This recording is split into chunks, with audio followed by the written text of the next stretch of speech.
గుమ్మడిదల మండలం నల్లవెల్లి గ్రామం. ఇది సిటీకి ఒక లైఫ్ లైన్ అనే చెప్పుకోవాలి మనం. వీళ్ళు టన్నులు కూరగాయలను పండిస్తారు, మన సిటీకి సప్లై చేస్తుంటారు, మనందరికి సప్లై చేస్తుంటారు. మన ఇళ్లలో మనం తినే ఫుడ్లు ఆల్మోస్ట్ ఈ చుట్టుపక్కల హైదరాబాద్ చుట్టుపక్కల ఉండే మండలాలు గ్రామాల నుంచే మనకి వస్తుంది. అలాంటి ఇక్కడ ఉండే రైతులు కావచ్చు, ఇక్కడ ఉండే విలేజర్స్ కావచ్చు, వీళ్ళందరూ ఇవాళ వాళ్ళ భుక్తి కోసం, వాళ్ళ సర్వైవల్ కోసం ఫైట్ చేస్తున్నారు. గవర్నమెంట్ ఏదైతే ప్యారానగర్ డంప్ యార్డ్ అని ఇక్కడ ఒక డంప్ యార్డ్ని పెడదాం అనుకుందో, అప్పుడు ఇక్కడ ప్రజల్లో చాలా అనుమానాలు, అపోహలు, బాధలు వ్యక్తం చేశారు. వాళ్ళు దానికి సంబంధించి కొన్ని రాస్తా రోకులు, ప్రొటెస్టులు ఇలాంటివన్నీ కూడా చేశారు. ఈ డంప్ యార్డ్ పడితే ఇక్కడ మా ప్రకృతి, మా ఎన్విరాన్మెంట్, మా పొలాలు, మా నీళ్లు, మా గాలి ఇవన్నీ పాడైపోతాయి అని చెప్పి వాళ్ళు అప్పుడే అనుకున్నారు. ఇక్కడ ఉండే రైతులు, ఇక్కడ ఉండే గ్రామస్తులు వీళ్ళందరూ మన హైదరాబాద్కి ఏదైతే పెద్ద డంప్ యార్డ్ ఉందో, జవహర్ నగర్ డంప్ యార్డ్, కొన్ని లక్షల టన్నులు ప్రతిరోజు అక్కడ చెత్త వేయబడుతుంది. సో దాన్ని విజిట్ చేసి అక్కడ ఉన్న దుర్భర పరిస్థితులు, అక్కడ ఉండే లేక్స్ కావచ్చు, చుట్టుపక్కల ఉన్న లేక్స్ అన్నీ కూడా పొల్యూటెడ్, అమోనియా లెవెల్స్ కావచ్చు, గ్యాసెస్ కావచ్చు, ఇవన్నీ కూడా చాలా ఉన్నాయి అక్కడ. సో ఇలాంటి దుర్భరమైన పరిస్థితి మాకు రాకూడదు అని చెప్పి వీళ్ళు అప్పుడే అనుకున్నారు. ఏదైతే ప్యారానగర్ డంప్ యార్డ్ని ప్రపోజ్ చేశారో అక్కడ నుంచి కొన్ని కిలోమీటర్ల దూరంలోనే నర్సాపూర్ ఫారెస్ట్ ఉంది.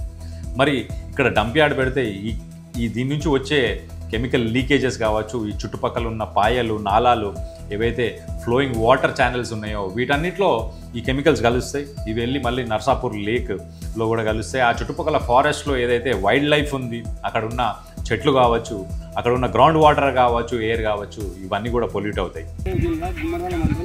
నల్లవెల్లి గ్రామం, ఇక్కడ డంప్ యార్డ్ వద్దని మేము కోరుతున్నాం. ఇది ఎప్పుడైనా అని ఇక్కడ మంచి పంటలు పడుతాయి. మంచి ఇక్కడ చూడండి, మొక్కలు ఎట్లా ఉన్నది, ఆ మొక్కలున్న ఏ పంట అయినా మంచిగా పడుతాయి.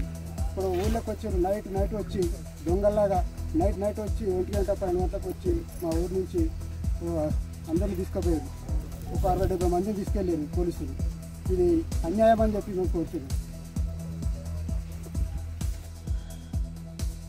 రైతుల్లో ఉన్న భయాలు, కన్సర్న్స్, లేకపోతే వాళ్ళకున్న ఇష్యూస్ని అక్కడ ఉండే అథారిటీస్ వచ్చి వాళ్ళతో మాట్లాడి డిస్కస్ చేసి వాళ్ళకి అవి క్లారిఫై చేయాల్సింది పోగా రాత్రికి రాత్రి వీళ్ళు పోలీసు బలగాలను దింపి ఎవరైతే ప్రొటెస్ట్ చేసే అవకాశం ఉంది, ఎవరైతే వాయిస్ అవుట్ చేస్తారో అనిపించిందో వాళ్ళందరినీ రాత్రి ఇళ్లలో నుంచి తీసుకెళ్ళి అరెస్టులు చేసి పోలీస్ స్టేషన్లో పెట్టడం కూడా జరిగింది.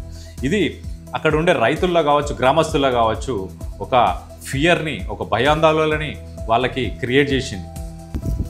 ఎలాంటి సమాచారం లేకుండా మా విలేజ్లోని గ్రామస్తులను, మగవారిని అర్ధరాత్రి ఇంటికి వచ్చి తలుపులు కొట్టి ఇండ్ల నుంచి తీసుకెళ్ళిపోవడం జరిగింది.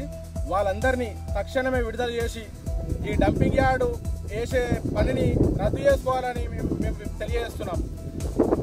అలాగే కొనసాగితే భవిష్యత్తులో దీనికోసం ప్రాణ త్యాగానికైనా సిద్ధం, ఇంకా ఏ విషయానికైనా సిద్ధమని మేము తెలియజేస్తున్నాం.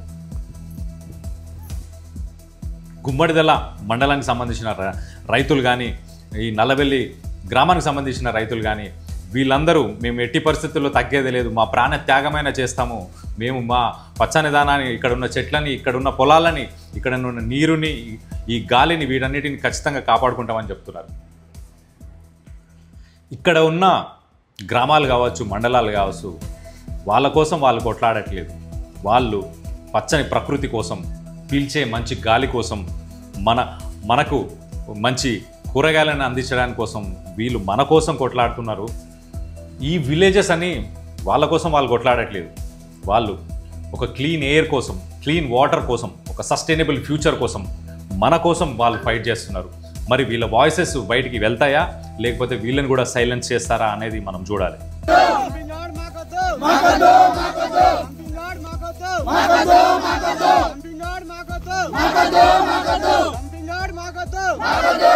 Dumping yard, Magato!